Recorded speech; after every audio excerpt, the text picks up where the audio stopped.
I wanted the Secretariat to take note of that. Yes. Yeah. And is the meeting today, part of the investments is that I would be hesitant as a member of this committee to go on with the meeting. I don't see sufficient reasons for governors.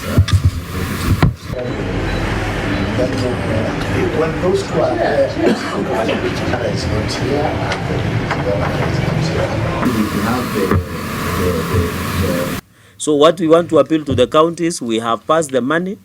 It is now up to them to utilize the money for the service delivery to the people of Trans Nzoia and other 46 counties. Mark you by October, according to Ministry of Treasury, by October this year, the National Treasury dispersed 158 billion to all counties. We want to urge the Ministry of National Treasury, under Article 219 of the Constitution, any money that has been appropriated by Parliament should be dispersed to counties with immediate effect. But the problem is here. As my colleague have said on control of budget, we want to appeal to control of budget to streamline the requisition of counties. and the issue of late payments, late approvals by the control of budget, and which we are going to take it up.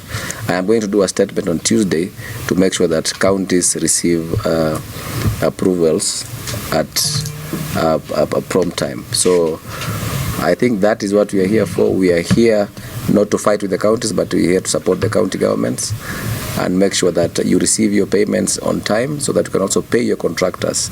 We also know that late payments now leads to the pending bills that are found in the county governments.